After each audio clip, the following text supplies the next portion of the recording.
저희가 또 우리 어린이집에 다른 곳에 또 나와봤어요. 이거 거실인데 여기도 굉장히 아늑하고 좋으네요. 방에 있다가 또 여기 오니까 또 느낌이 색다른데요. 마을에 대한 이야기를 나눠보고 싶어요. 공동육아 어린이집 끝나시고 나서도 마을의 활동을 계속 하셨다고 하시는데 어떤 활동들을 하셨는지. 좀 자연스러웠던 것 같아요. 그러니까 아이를 키우면서 공동육아 이후에는 뭐 어떻게 할 거냐, 대안학교를 만들 거냐, 뭐 이런 얘기를 하다가 안전한 먹거리를 나누는 협동조합을 만들고, 아이들은 초등학교만 들어가도 활동 간격이 굉장히 넓어지는데 처음에는 이제 4학년까지 같은 공간에서 키우려고 했었거든요. 밑에 아이들이 너무 지치는 거예요. 그러니까 그걸 별도로 해서 뭐 방과 협동조합도 만들고 그 대안학교를 뭐 만들어야 되지 않겠냐, 이렇게 되면서 이제 마을에 필요한 것들을 뭐 하나하나 좀 만들어 갔지 않았는가라는 생각이 듭니다.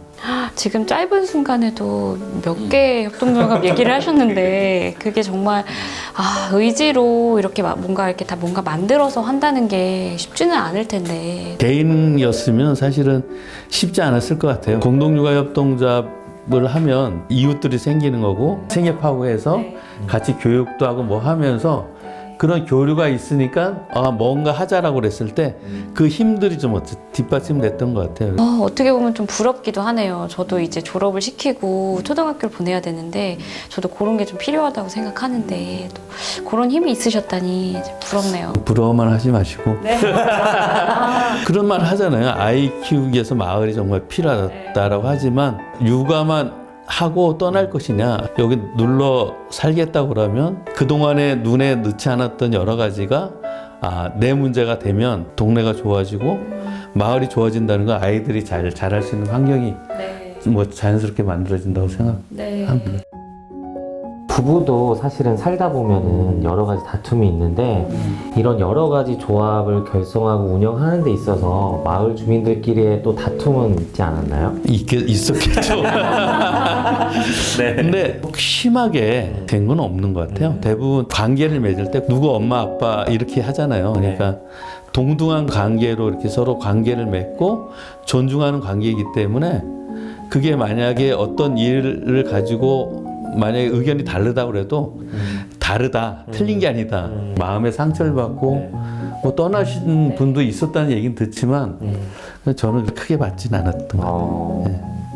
그러면 그 성미산 마을에도 공동체에 속해 있는 사람이 계시고 또 아닌 분들도 계시고 이렇게 구분되어서 운영이 되는 건가요? 외부에서 봤을 때 성미산 마을이라고 하면 우리가 시골의 독립적인 마을을 많이 떠올리는데 그 성미산 마을은 좀 그런 건 아닌 것 같아요. 성미산이라고 어르신들도 자주 올라가는 나지막한 산이거든요.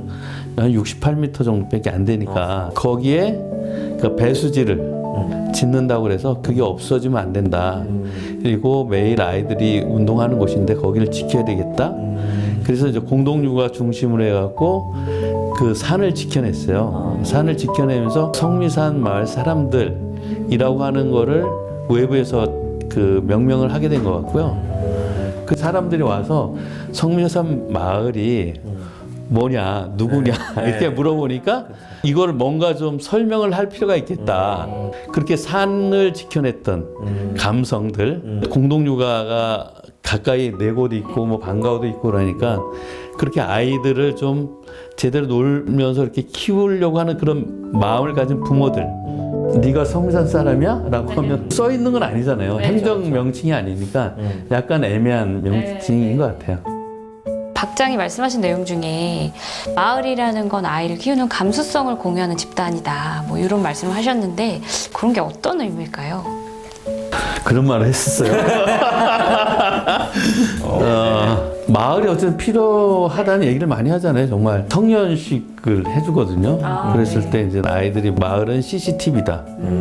그러니까 아는 어른들 관계가 많으니까 탁컨대 어디서 담배를 피던 여자친구를 만나던 그게 다 이렇게 들어오는 거예요. 자기 아이에 대한 시선을 좀 부담스러워하거나 부모가 뭐 어떻게 모든 걸 다 해줄 수 있겠어요. 오히려 내가 못 해주는 거를 이웃에 있는 분들이 해준다고 그러면 얼마나 좋겠습니까? 그러니까 어른들의 눈이 많다는 게 어른들 입장에서는 되게 안심되는, 아이들 입장에서는 그게 늘 간섭 같고 뭐 그런데 저희 아이 같은 경우는 뭘 할 때 저한테 조언을 구했다고 그러면 사업을 하면서는 저보다는 같이 사는 아빠들 중에서 다양한 분야가 있으니까 오히려 그런 아빠들한테 사람들의 조언을 받기도 하고 그게 어쩌면 관계의 힘인 것 같아요. 아이들이 어디 술집 갔는데 아빠들이 와서 술값 내주고 뭐 같이 이야기해주고 훌륭하네요. 그렇죠. 저희 아이 같은 경우는 사업이 잘 됐다고 그 아빠들한테 술도 한 잔 사고 너무 뿌듯할 것 같아요. 그날. 그렇죠.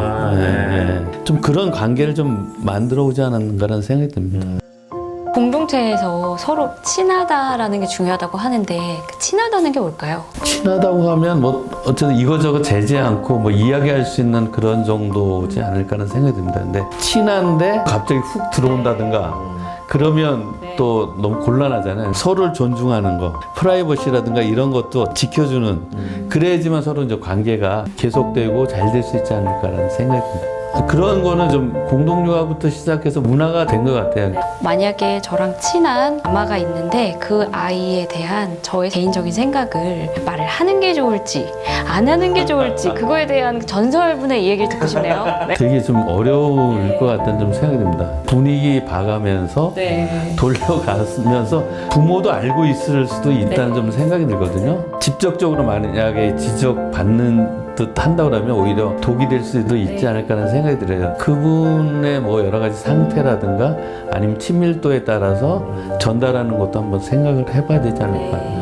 관계잖아요. 사실 내가 어떤 말을 하도 받아들일 수 있는 관계면 편하게 얘기할 수 있는데 나름대로 어쨌든 조언해준다고 했는데 저쪽에서 이상하게 받아들이면 아이뿐만 아니라 또 관계도 안 좋을 수 있으니까. 맞는 것 같습니다. 20년 전 생각입니다. 네, 20년 예. 동의합니다. 네, 저도 동의합니다. 네. 조합원 통해서 많이 배운다는 거를 뼈저리게 느끼고 있는데 박장 시절에 또 당시에는 남자들이 굉장히 그 가부장적인 문화가 더 팽배했거든요. 그때 뭐 설거지하는 남자, 뭐 주방에 있는 남자 되게 생소한 그런 문화였기 때문에 그 부분에 있어서 어떻게 또 했는지 그리고 주변 친구들이 야, 너 이거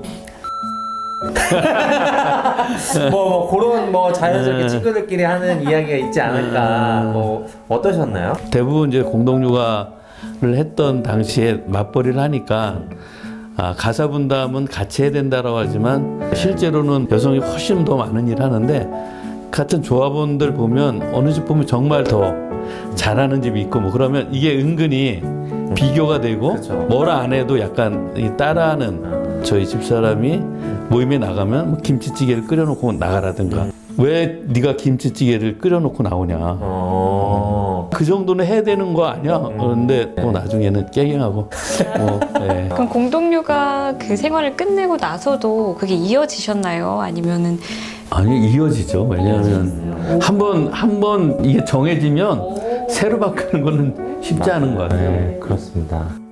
공동육아 하면서 민주주의에 대해서 많이 이야기를 하지만 실제적으로 서로 다른 의견을 가진 사람들이 의견이 굉장히 차이가 날 텐데 그거를 조율하고 함께 해나간다는 거.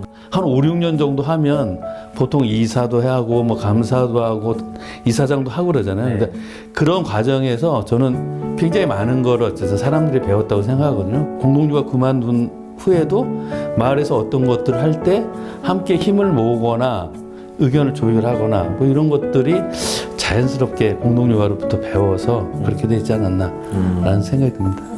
특히 뭐 아이들 교육안에서도 굉장히 다양한데 부모들하고 충분하게 이야기를 해서 내 의견뿐만 아니라 다른 사람들의 의견을 받아들여서 지침으로 만든다고 하는 건 굉장히 큰 경험인 것 같아요.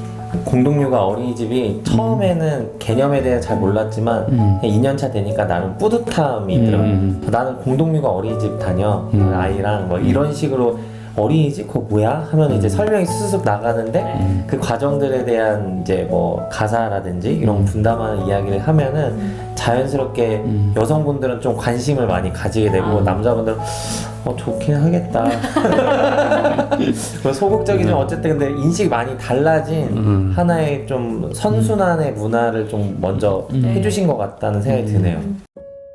오늘은 29년 전 공동육아를 처음 만들고 이 마을에서 아직까지도 삶을 이어가고 계신 박흥섭 선생님과 이야기를 나눠봤는데요. 바람개비 오늘 긴 시간 얘기 나눠봤는데요. 마음이 어떠신가요? 사실 뭐 제가 조합원 생활 2년 차긴 하지만 공동육아에 대해서 아직 알아가고 있는 그 상황에서 오늘 이 리빙 레전드 공동육아의 시조새 같은 분을 이렇게 만나 뵙고 나서 이 공동육아는 우리 다 같이 하는 거고 다양성을 존중하는 그런 마음들이 저한테 이 DNA 살끝에서 반응을 하고 있습니다. 네. 무슨 얘기인지 모르시죠? 피가 끓는 그런 네. 느낌처럼. 네. 이 몸에서 반응을 하고 이제 저도 이제 다시 터전으로 돌아가서 네. 또 이 우리 어린이집과 같은 여러 가지 활동을 열심히 해야 되겠다 이런 생각을 했습니다. 맞아요. 부럽다고 말씀드렸을 때 그럼 당장 부러워만 하지 말고 네. 이제 행동을 옮겨야 된다라고 말씀하신 거에 저도 한 방 맞은 것처럼 이렇게 생각이 들었고 20년 전에 고민하셨던 것과 지금 고민하는 것과 세월은 달라졌지만 그게 많이 다르지 않다 그런 것들을 느끼면서 협동하고 얘기 나누고 해서 잘 만들어가야겠다라는 생각이 들었던 것 같아요. 공동육아에 대한 사행시를 저희가 부탁드렸었는데 언제 들었나요? 예전에 부탁드렸다고 제가 말씀드렸는데 혹시 준비하셨나요? 부담 팍팍. 그럼 제가 한번 운을 한번 띄워볼까요? 네. 공동육아 한다고 몰려다녔던 게 벌써 한 28년 정도 전인 것 같네요. 동네를 만들어야 된다, 마을에 있어야 된다라고 해서 이것저것 뭐 생협이든 뭐 방과후든 이런 것들을 만들었던 그런 세월이었던 것 같아요. 28년이. 육아를 통해서 아이들, 부모, 좋은 이웃들을 만나서 함께 즐거웠던 것 같고 함께 나이 들어가고 있습니다. 저는 데이지가 눈물을 감동의 그런 저도 울어야 되는데 약간 오랜 세월을 이 짧은 사행시 담아주셔가지고 저도 모르게 약간 감동이 받았네요. 네. 아이만 큰 것 같진 않아요. 그 속에서 어떤 부모도 같이 좀 성장했다고 생각하거든요. 약간 뭐 힘들 수도 있지만 권하고 싶습니다. 열심히 하시기 바랍니다. 네. 보통 그 사행시는 짧게 하는데 되게 서술 형태로 이렇게 그런가요? 풀어서 진정성 있게 데이지의 눈물까지도 볼 수 있는. 좀 잘라주시면 안 돼요? 와, 이게 뭐예요? 저희가 생협 제품으로 작은 목걸이를 감사의 표시로 준비했습니다. 이거 어떻게 하고 다닐 수가 없을 것 같은데? 너무 무거워서? 이 선생님 또 이렇게 공동육아를 좀 창시해 주셔서 감사드립니다. 예. 이렇게 하고 다녀야 돼요. 네, 오늘 하루만이라도 이렇게 저희 마음을 감사합니다. 요걸로 마을 한 바퀴 돌아다니시는 걸로.